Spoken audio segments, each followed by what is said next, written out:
Crie memórias que façam a vida valer a pena. Bom dia! Hoje, dia 28 de maio, eu estou aqui novamente para a gente fazer o nosso devocional. Então vamos diretamente para a nossa leitura de hoje. Sobre todas essas coisas, porém, vistam-se do amor, que é o elo perfeito. A paz de Cristo deve ser o juiz no coração de vocês, visto que foram chamados para viver em paz, como membros de um só corpo, e sejam agradecidos. Colossenses 3, 14 e 15. Vivemos em um mundo envolvente, onde a tecnologia nos surpreende a cada momento, com inovações e facilidades para o nosso dia a dia. Novos carros, eletrônicos, redes sociais e agora a inteligência artificial transformam o cenário global com uma rapidez impressionante, dando a sensação de que tudo está ao alcance dos nossos olhos e sob controle humano. No entanto, enquanto testemunhamos avanços tecnológicos e eles vão se inserindo em nosso cotidiano, os sentimentos humanos essenciais vão se esfriando cada vez mais. Os relacionamentos familiares têm se desintegrado rapidamente, amizades se tornam superficiais e os encontros presenciais se transformam em conexões virtuais. Esse isolamento promovido pela tecnologia tem causado um grande aumento no número de doenças emocionais, e a solidão, a tristeza e as inquietações têm se multiplicado. A tecnologia tem um papel fundamental e revolucionário, mas não podemos permitir que ela nos afaste do convívio social, pois fomos criados para isso. O chamado é para resgatar a intimidade relacional, reconhecendo que o amor é o elo perfeito entre nós e Deus, e entre nós e o próximo. Que tal começar o dia expressando amor à sua família? Reserve momentos de qualidade para compartilhar com aqueles que ama. Suas decisões hoje podem transformar não apenas a sua casa, mas também o seu próprio caminho. Priorize o contato com aqueles que você ama. Invista mais tempo em experiências e memórias duradouras, compartilhando o amor e vivendo em comunhão com Deus e o próximo. Palavra-chave de hoje: proximidade. Leitura bíblica, Atos 20. Atos 20. Paulo na Macedônia e na Acaia. Quando acabou a confusão, Paulo mandou chamar os irmãos e falou com eles para animá-los. Então se despediu deles e foi para a província da Macedônia. Atravessou aquelas regiões, animando muito com as suas mensagens os cristãos. Aí chegou à província da Acaia, onde ficou 3 meses.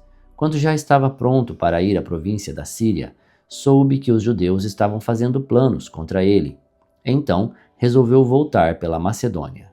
Foram com ele as seguintes pessoas: Sópatro, filho de Pirro, da cidade de Bereia, Aristarco e Segundo, de Tessalônica, Gaio de Derbe, Timóteo e também Tíquico e Trófimo, que eram da província da Ásia. Eles foram na frente e nos esperaram na cidade de Troade. Depois da festa dos pães sem fermento, nós partimos da cidade de Filipos. 5 dias depois, nos encontramos com eles em Troade e ficamos ali 1 semana. No sábado à noite, nós nos reunimos com os irmãos para partir o pão. Paulo falou nessa reunião e continuou falando até a meia-noite, pois ia viajar no dia seguinte. Havia muitas lamparinas acesas na sala onde nós estávamos reunidos, a qual ficava no 3º andar da casa. Um moço chamado Eutico estava sentado numa janela. E como Paulo continuasse falando durante muito tempo, o sono do moço foi aumentando. De repente, ele dormiu e caiu da janela. Quando o levantaram, estava morto. Então Paulo desceu, abaixou-se, abraçou o moço e disse: "Não se assustem, pois ele está vivo." Em seguida, Paulo subiu de novo, partiu o pão e comeu. Falou ainda muito tempo, até de manhã, e depois foi embora. Aí levaram o moço vivo para a casa dele, e isso os deixou muito animados. Nós fomos na frente e embarcamos no navio que nos levou até o porto de Assos, onde deveríamos esperar Paulo. Ele mandou que fizéssemos isso porque queria ir por terra até lá. Quando ele se encontrou conosco em Assos, nós o recebemos no navio e seguimos viagem até a cidade de Mitilene. Então partimos dali e no dia seguinte passamos perto da ilha de Quios. No outro dia já estávamos na ilha de Samos e um dia depois chegamos ao porto de Mileto. Paulo tinha resolvido não parar na cidade de Éfeso para não ficar muito tempo na província da Ásia. Ele estava com pressa, pois queria chegar a Jerusalém, se possível, antes do dia de Pentecostes. Em Mileto, Paulo mandou chamar os presbíteros da igreja de Éfeso para se encontrarem com ele. Quando eles chegaram, Paulo disse: Vocês sabem como foi que passei todo o tempo que estivemos juntos, desde o primeiro dia em que cheguei à província da Ásia. Fiz o meu trabalho como servo do Senhor, com toda a humildade e com lágrimas. E isso apesar dos tempos difíceis que tive, por causa dos judeus que se juntavam contra mim. Vocês sabem também que fiz tudo para ajudar vocês, anunciando o Evangelho e ensinando publicamente e nas casas. Eu disse com firmeza aos judeus e aos não-judeus que eles deviam se arrepender dos seus pecados, voltar para Deus e crer no nosso Senhor Jesus. Agora eu vou para Jerusalém, obedecendo ao Espírito Santo, sem saber o que vai me acontecer lá. Sei somente que em todas as cidades o Espírito Santo tem me avisado que prisões e sofrimento estão me esperando. Mas não dou valor à minha própria vida. O importante é que eu complete a minha missão e termine o trabalho que o Senhor Jesus me deu para fazer. E a missão é esta: anunciar a boa notícia da graça de Deus. Eu tenho estado entre vocês, anunciando o reino de Deus, e agora sei que vocês não vão me ver mais. Por isso, com toda a certeza, eu afirmo que, se algum de vocês se perder, eu não sou responsável, pois não deixei de lhes anunciar todo o plano de Deus. Cuidem de vocês mesmos e de todo o rebanho que o Espírito Santo entregou aos seus cuidados, como pastores da Igreja de Deus, que ele comprou por meio do sangue do seu próprio Filho. Pois eu sei que, depois que eu for, aparecerão lobos ferozes no meio de vocês, e eles não terão pena do rebanho. E chegará o tempo em que alguns de vocês contarão mentiras, procurando levar os irmãos para o seu lado. Portanto, fiquem vigiando e lembrem que durante 3 anos, de dia e de noite, eu, chorando, não parei de ensinar cada um de vocês. E agora eu os entrego aos cuidados de Deus e da palavra da sua graça, pois Ele pode ajudá-los a progredir espiritualmente e pode dar-lhes as bênçãos que guarda para todo o seu povo.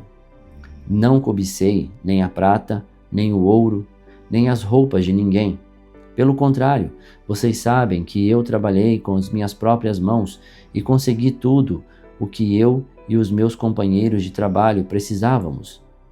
Em tudo tenho mostrado a vocês que é trabalhando assim que podemos ajudar os necessitados.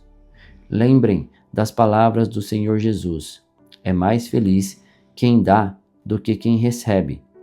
Quando Paulo acabou de falar, ajoelhou-se com os irmãos e orou. Então todos choraram muito e abraçaram e beijaram Paulo. Estavam tristes, especialmente porque ele lhes tinha dito que nunca mais iam vê-lo, e eles o acompanharam até o navio. Antes de fazer algum comentário ou me despedir de você no vídeo de hoje, eu quero lhe dar uma explicaçãozinha. Tá ouvindo um ronco? Um ronquinho? Pois é. Esse ronco aí é do meu cãozinho, que tá aqui embaixo dos meus pés. Peço desculpas pelo ronco dele hoje, é porque eu coloquei ele aqui dentro, porque lá fora estava trovejando. Ele morre de medo de trovões. Vou mostrar pra você ele dormindo. Só um minuto. Dá uma olhada no bezerro. Parece um bezerro dormindo aqui nos meus pés. Se tá trovejando, ele fica chorando, morre de medo de trovões, apesar de ser grandão assim. Outro motivo para eu colocar ele aqui é porque a palavra de Deus acalma ele. Já prestei atenção que toda vez que eu leio a Bíblia perto dele, ele fica mais calmo. Então, eu decidi fazer o devocional de hoje com ele aqui no meu pé, por esses motivos. Trovão e a palavra de Deus que acalma o bichinho. Tá? Muito obrigado por hoje. Desculpa pelo ronco do bichinho. E que Deus o abençoe.